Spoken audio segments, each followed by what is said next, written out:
नमस्कार दोस्तों, स्वागत है आप सभी का आपके अपने इस चैनल पे। इसका नाम है हिस्ट्री विद विष्णु। ये जो वीडियो होने वाला है थर्ड चैप्टर का लास्ट वीडियो होने वाला है।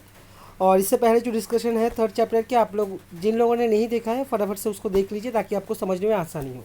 तो इस वीडियो में हम लोग बात करने वाले हैं, अभी जो करने वाले हैं तो वो middle Ganga plain and eastern India की तरफ जो भी साइट्स थे, न्यूलिथिक साइट्स या न्यू चैल्कोलिथिक साइट्स जो थे, इनके ऊपर बात करने वाले हैं। तो चलिए ये शुरू करते हैं। Saryupar plain in the north eastern part of Uttar Pradesh, ये बहुत ही एक इम्पॉर्टेंट एरिया है मिडिल गंगा प्लेन में। An important site in this area जिसका नाम है Sohagaura in the Bansgaon sub division of Gorakhpur district at the confluence of Rapti and Ami river. तो जो इम्पोर्टेंट साइट है इस एरिया में ये है सोहागरा, जो कि बांसगांव सब डिवीजन के अंडर में आता है, जो कि गोरखपुर डिस्ट्रिक्ट में है। और ये दो नदी के कन्फ्लुएंस में है, मिलन स्थल पर है राप्ती और आमी रिवर। जो यहाँ पे जो सुहागरा में एक्सकवेशन चलाए गए 1960s में और 1970s में, तो इससे पता चलता है कि यहाँ पे 6 फोल्ड कल्चरल एक सीक्वेंस पाया गया है, जो कि नियोलिथिक से लेकर के मिडिएवल एज तक था। मतलब कि पीरियड 1 जो था इसका नियोलिथिक में स्टार्ट होता है, और जो लास्ट पीरियड है पीरियड 6, इसका जो टाइम पीरियड है ये मिडिएवल एज तक ये कंटिन्यू करता है। The next neolithic and new chalcolithic sites in the alluvial plains of north Bihar. तो नॉर्थ बिहार में हमें जो neolithic and new chalcolithic sites मिलते हैं, बहुत सारे साइट्स मिलते हैं। इनमें से 5 में एक्सकवेशन चलाए गए हैं। वो 5 जो है नॉर्थ बिहार के चिरान, सिनाउर, चेचर, कुतुबपुर, मनेर एंड तारादी। तो ये जो 5 साइट्स हैं, इनके जो टाइम पीरियड के बारे में जो डेट इनको दिया गया है ये 3rd या 2nd मिलेनियम BC। चिरान जो है ये सारण डिस्ट्रिक्ट में है नॉर्थ बिहार के, at the confluence of Sarayu and Ganges Ganga river. और ये यहाँ पे जो माउंट मिला था हमें, तो मतलब हिस्टोरियंस को चिरान में जो माउंट देखने को मिलता है ये बहुत ही लार्ज था। ये 1 किलोमीटर था, इसका जो एरिया था 1 किलोमीटर इसका जो माउंट था। देन चिरान से हमें स्टोन सेल्स मिलते हैं, हामर स्टोन्स मिलते हैं, जो कि क्वार्ट्जाइट, बेसल्ट और ग्रेनाइट इन स्टोन से बने हुए होते हैं। Bangles made of tortoise bone and ivory, ये भी हमें चिरान से मिलता है, टॉर्टोइस बोन से बने हुए ये चीज़ें। और red, grey and black ware, ये सभी तरह के वेयर यहाँ पे पाए जाते हैं चिरान पे। चिरान से कोई भी कॉपर ऑब्जेक्ट नहीं मिलता है हमें इस कंटेक्स्ट में, इस टाइम पीरियड के कंटेक्स्ट में। Terracotta figurines included representation of hump bulls, birds and snakes, जो चिरान से पाए गए हैं। स्नैक्स का जो इम्प्रेशन है ये कहीं किसी भी जगह से हम लोगों ने अभी तक जो साइट्स देखे हैं तो इस टाइम पीरियड में कहीं से भी नहीं मिलता है। तो स्नैक्स मिलता है चिरान से, तो ये बहुत ही इंपॉर्टेंट है। Terracotta fragments of A ब्रूच and spindle holes, तो ये पाए गए हैं चिरान से। स्पिंडल होल से पता चलता है कि यहाँ पे वेविंग का काम भी चलता था। स्मोकिंग पाइप पाए गए हैं हमें चिरान से। हर्ट्स मिलते हैं यहाँ से, ऑब्लंग ओवन्स मिलते हैं, और मार्ट बाउंड्री वॉल के फ्रेगमेंट्स हमें चिरान से मिलते हैं। Burnt chunks of clay with reed and bamboo impressions suggest that the houses were destroyed by a fire। तो यहाँ पे जो प्रमाण मिलते हैं तो इससे पता चलता है कि जो घर थे यहाँ के ये आग से नष्ट हो गए थे। Clusters of fish scales and remains of river shells and snails, ये भी हमें चिरान से मिलते हैं। और बोन्स ऑफ वाइल्ड एलिफेंट्स, तो ये भी चिरान से मिलता है। अभी हम लोग आते हैं चेचर कुतुबपुर की तरफ, जो कि और एक साइट है नॉर्थ बिहार का। तो चेचर कुतुबपुर जो कि गंगा नदी के तट पर है। Neolithic deposit divided into 3 phases. जो यहाँ पे जो नियोलिथिक डिपॉजिट पाए गए हैं इनको 3 फेज़ों में डिवाइड किया जाता है, A B, phase A, phase B and phase C. Senuwar जो था ये कुद्रा नदी के तट पर था, जो कि सासाराम से बहुत दूर नहीं है। और यहाँ पे 4 कल्चरल पीरियड्स के बारे में पता चलता है हमें, कल्चरल सीक्वेंसेस। फर्स्ट जो पीरियड था सेन्योर का, ये नियोलिथिक के अंडर में आता है। सेकंड जो पीरियड था ये चैल्कोलिथिक एज के अंडर में आता है। थर्ड जो पीरियड था ये नॉर्दर्न ब्लैकवेयर के अंडर में आता है। और फोर्थ जो पीरियड था ये अर्ली सेंचुरी से बिलोंग करता है। सेन्योर से हमें कोई भी फिश बोन नहीं मिले हैं। कार्बोनाइज्ड ग्रेन्स मिले हैं हमें सेन्योर से, जहाँ से ये पता चलता है कि यहाँ पे जो इंसान रहते थे ये साल में 2 क्रॉप्स को कल्टिवेट करते थे। राइस यहाँ का मेन क्रॉप था सेनाउर का। पीरियड 1B जो था यहाँ पे 19 कॉपर ऑब्जेक्ट्स मिलते हैं हमें सेनाउर से, including a fish hook, ware, some rings and broken needle. तो ये सब सेनाउर से मिलता है। Chemical analysis of the copperware showed that it was made of almost pure copper and that the metal was probably obtained from the neighboring Rakha mines.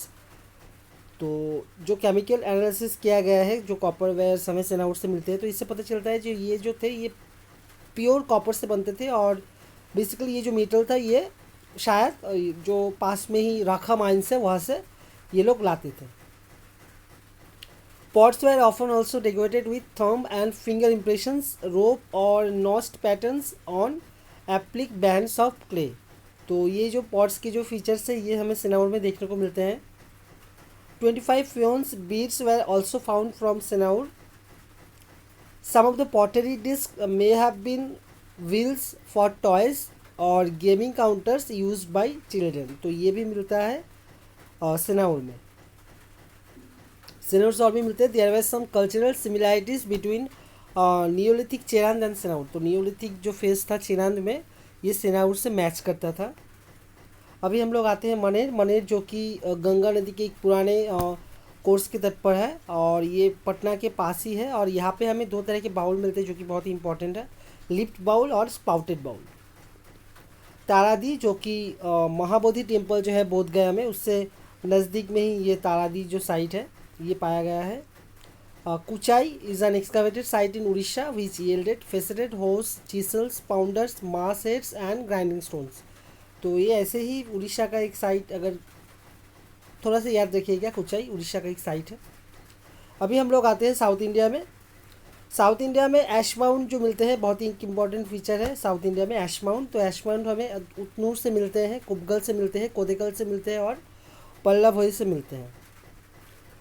Excavation eight Utnur. Utnur जो कि Mahbubnagar district में है आंध्र प्रदेश के, have shown that the wooden enclosure of the cattle pen here was revealed many times and the dung within it was likewise burnt repeatedly. cattle hoof print in ash. तो ऐश से हमें cattle hoop prints मिलते हैं. और उतनूर में जब excavation चलाया गया तब यहाँ पे जो वुडन इनक्लोजर था यानी कि कैटल जो पेन था यहाँ पे रिबिल्ड होते थे. बहुत बार यहाँ पे रिबिल्ड किया गया है ये कैटल पेन. और जो इसके अंदर जो गोबर था उसको रिपीटेडली जलाया जाता था. तो यहाँ पे जो कैटल पेन पाए जाते हैं मेसोलिथिक कंटेक्स्ट में भी हमें कैटल पेन पाए जाते, हमने देखा था कैटल पेन मिलता है वहाँ से. जैसे हम लोग जब मेसोलिथिक डिस्कस कर रहे थे तब मतलब चैप्टर 2 आप लोग देख लीजिए, वहाँ पे आपको मिल जाएगा कि चौपाड़ी मंडी जो था चौपाड़ी मंडो, तो चौपाड़ी मंडो में भी हमें जो है कैटल पेन मिलते हैं जो कि बहुत ही छोटा था और 40 से 80 के लगभग शायद इस तरह के जानवर वहाँ पे रखे जाते थे. लेकिन ये जो था उतनूर में ये बहुत ही बड़ा था. यहाँ पे 540 से 800 कैटल को यहाँ पे रखा जाता था. The material culture of Utnur similar to that of site such as Piklihal जिसका डेट पिकलीहाल का समय है 2100 BC एंड कोदेकल. तो पिकलीहाल और कोदेकल इन साइट से उतनूर जो है ये यहाँ पे जो मटेरियल अवशेष हमें मिलते हैं ये मैच करता है. वदगल जो है ये रायचूर डिस्ट्रिक्ट में है, नॉर्थ कर्नाटक के. कार्बोनाइज सीड्स हमें वदगल से मिलते हैं बेटल नट के और ये हमें मिलते हैं पीरियड 2 से. वदगल का पीरियड 2 जो कि 2700 से लेकर के 2300 BC इस समय का है. और ये जो है बहुत ही इंपॉर्टेंट है वदगल से मिला हुआ betel nut. This is the earliest evidence of the use of betel nuts in South Asia. तो साउथ एशिया में पहली बार जो यूज़ हुआ जो बेटल नट हमें मिलता है या बेटल नट के जो अवशेष हमें मिल रहे हैं तो ये वदगल से मिल रहे हैं. आगे बढ़ते हैं. जो वदगल में the burials 1 urn burial and 2 extended burials marked by stones without grave goods. तो वदगल से हमें एक अर्न ब्यूरियल मिलता है, जो एक्सटेंडेड ब्यूरियल मिलते हैं जो कि स्टोन से मार्क किया हुआ था, लेकिन यहाँ पे कोई भी ग्रेव गुड्स नहीं मिलता है. जो पॉट है वदगल के पॉट जो है ये हमें पीरियड 2 के जो सेकेंड फेज़ है वहाँ पे हमें मिलते हैं. पीरियड 3 एंड 4 जो वदगल का है ये 2000 BC के बाद का है और यहाँ पे हमें ब्रोंज और कॉपर और आयरन के अवशेष हमें मिलते हैं वदगल से 3rd period and 4th period से. अभी हम लोग आते हैं बूदीहाल जो कि गुलबर्गा डिस्ट्रिक्ट में है कर्नाटक के. इसको एक्सकवेशन जो चलाया था यहाँ पे बूदीहाल में तो ये के पदैया थे और लीड कर रहे थे और उनके साथ बहुत और भी लोग थे. यहाँ पे भी हमें कैटल पेनिंग एरिया मिलता है एक बूदीहाल से भी. और यहाँ पे बुधिहल से total of 10 child burials, some in pits and other in pots were found in the habitation area. तो बुधिहल के हैबिटेशन एरिया से हमें 10 चाइल्ड ब्यूरियल मिलते हैं, कुछ पिट्स पे थे और कुछ पॉट्स के अंदर। 3 तरह के वाइल्ड प्लांट्स हमें मिलते हैं बुधिहल से, बेर मिलता है, इंडियन चेरी मिलता है और आंवला मिलता है। तो आंवला के रिगार्डिंग बुधिहल को याद रखना बहुत ही ज़रूरी है। A few grains of domesticated horse gum are also found। तो domesticated horse gum भी हमें बुधिहल से मिलते हैं। Raymond and B. Olchin argue that ash mound sites such as those at Utnur and Kudatini represent seasonal cattle camp। तो Raymond और B ऑल्चिन का कहना है कि जो हमें एश माउंट देखने को मिलता है उतनूर और कुदातिनी में, ये रिप्रेजेंट करता है कि यहाँ पे सीजनल जो कैटल कैंप्स होते थे, ये इनका प्रमाण है जो एश माउंट यहाँ से मिलते हैं उतनूर और कुदातिनी से। Fragments of areca nut probably wild were found at Watgal. तो जो वाइल्ड जो अरेका नट है ये भी हमें उदगल से मिलता है। आगे a pair of gold earrings was found at neolithic Tekkalakota and Kolar fields of Karnataka are the likely source of gold found in Harappan context. तो तेक्कलाकोटा से हमें, न्यूलिथिक जो तेक्कलाकोटा था, यहाँ से हमें गोल्ड इयरिंग्स के पेयर मिलते हैं। और यहाँ पे कहा जा रहा है कि हड़प्पन जो पीपल थे ये कर्नाटक के कोलर फील्ड से ये गोल्ड लाते थे। अभी हम लोग देखते हैं अर्ली फार्मर्स। तो अर्ली फार्मर्स से कुछ स्टेटमेंट है जस्ट उनको ही याद रखना ज़रूरी है इस एग्ज़ाम के लिए। The Neolithic stage is generally associated with relatively self sufficient village communities with equilibrium between food production and population. तो फूड प्रोडक्शन और पॉपुलेशन में जो बैलेंस था, इस बैलेंस की बात यहाँ पे कर रहे हैं ये लोग। दूसरा जो साइट था Budihal gives a graphic image of community food preparation and feasting at a neolithic site. तो बुधिहाल से हमें कम्युनिटी फिस्टिंग के बारे में पता चलता है। Burial practice and objects of possible cultic significance reflect divergent belief system and customs. तो ब्यूरल प्रैक्टिस बहुत तरह के हमें देखने को मिलता है, जो ऑब्जेक्ट्स हमें मिलता है ग्रेप गुड्स के तौर पे, ये भी बहुत तरह के मिलते हैं। तो इससे पता चलता है कि कल्टिक सिग्निफिकेंस को दर्शाता है और जो तरह तरह के बिलीफ सिस्टम काम करते हैं, तब तरह तरह के कस्टम्स तब सोसाइटी में था, तो ये दर्शाता है। कुंझुन और Ganeshwar indicate fairly well developed craft tradition and specialisation. तो कुंझुन और गणेश्वर में हमें जो क्राफ्ट ट्रेडिशन था या इसका जो स्पेशलाइजेशन था, इसके बारे में हमें विस्तार से पता चलता है और ये बहुत ही अच्छी तरह से विकसित हो गया था इन दोनों जगह पे। Communities of early farmers and pastoralist must have been internally differentiated on the basis of age and sex. तो जो कम्युनिटीज थे फार्मर्स के या पेस्टोरलिस्ट के, तो पशुचारक और कृषिजीवी जो कम्युनिटीज़ थे, समाज था, इसमें डिफरेंशिएशन एक देखा जाता है एज के बेसिस पे या सेक्स के बेसिस पे। मतलब सीनियर जूनियर और मेल फीमेल, ये जो डिफरेंशिएशन था ये तब था।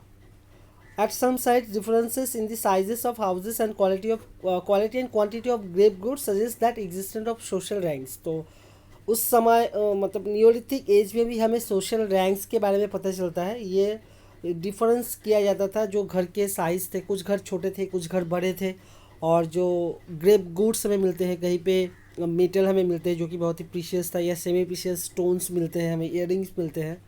तो इससे पता चलता है कि सोशल रैंक जो था ये तब भी था। Some Paleolithic and Mesolithic art remains may have been connected with magico-religious beliefs and hunting rituals। तो कुछ जो पैलेयोलिथिक एंड मेसोलिथिक आर्ट रिमेन्स हमें प्राप्त होते हैं, तो इससे पता चलता है, जैसे भीमबेटका में हमने देखा था डिटेल्स में चैप्टर 2 में।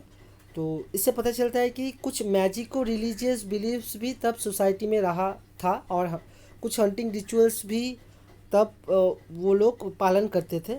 The cultivation of crops and the domestication of animals must have been led to increased concerns with fertility and magico-religious ways of controlling it। तो जो कल्टिवेशन स्टार्ट हुआ और जो एनिमल्स का डोमेस्टिकेशन स्टार्ट हुआ, तो ये लगता है कि इस दौरान जो मैजिको रिलीजियस जो बिलीव्स थे या फर्टिलिटी को लेकर जो धारणाएं थी इंसान के अंदर, तो ये धीरे धीरे बढ़ने लगी, विकसित होने लगी। Terracotta female figurines found from Neolithic levels onwards at certain sites, example in the northwestern zone, have often been given the level of mother goddesses। जो टेराकोटा फीमेल फिगरिंग्स हमें मिलते हैं न्यूलिथिक लेवल से कुछ साइट्स पे, जैसे कि नॉर्थ वेस्टर्न साइड से जो मिलते हैं, तो इनको मदर गॉडेस का लेबल लगाया गया था, इनको मदर गॉडेसेस कहा जाता था। एक असर्शन रीज़न देख लेते हैं, बहुत ही इंपॉर्टेंट है। At one time scholars tended to use mother goddess लेवल for all female figurines found at different sites. तो एक समय ऐसा था कि जब जो स्कॉलर्स थे वो जो फीमेल फिगरेंस हमें मिल रहे थे डिफरेंट साइट से, तो इन सभी को ये मदर गॉडेस के नाम से पुकारते थे। रीज़न ये था कि largely because of the believe that the worship of fertility goddesses was an important part of agriculture, क्योंकि एग्रीकल्चर सोसाइटी में जो फर्टिलिटी गॉडेस मतलब उर्वरता की जो देवी है, इनके बारे में जो बिलीव है ये बहुत ही स्ट्रॉन्ग था, इसी के लिए ये मदर गॉडेस का लेवल दिया जाता था। हम्ड फिगरिंग्स कहाँ से मिलते हैं देख लेते हैं। राणा घुंडाई से मिलता है, मेहरगढ़ से मिलता है, मुंडीगढ़ से मिलता है, बालाकोट से मिलता है, गिलान से मिलता है, बालाथल और चिरान, इन सारे जगहों में हमें हम्ड फिगरिंग्स देखने को मिलते हैं। जो जॉइंट ब्यूरियल हमें देखने को मिलता है बुर्जहम से, तो इससे पता चलता है कि जो कनेक्शन था, the joint burials of human and animals at Burzahom reflects a close relationship between the people and the animals concerned. तो उन जानवरों के साथ इंसान का जो एक क्लोज रिलेशनशिप था, इसको दर्शाता है जब हम लोग जॉइंट ब्यूरियल देखते हैं। The secondary burials suggest multi stage funerary practices and rituals. जो सेकेंडरी ब्यूरियल्स हमें मिलते हैं तो इससे पता चलता है कि एक मल्टी स्टेज फ्यूनररी प्रैक्टिस और रिचुअल्स तब सोसाइटी में रहा होगा। तो इस वीडियो में फ़िलहाल इतना ही। चैप्टर 3 का ये लास्ट वीडियो है, चैप्टर 3 ख़त्म। इसके बाद हम लोग देखेंगे चैप्टर 4, यानी कि जो हड़प्पन सिविलाइजेशन है उसके बारे में हम लोग जानेंगे। तो थैंक यू।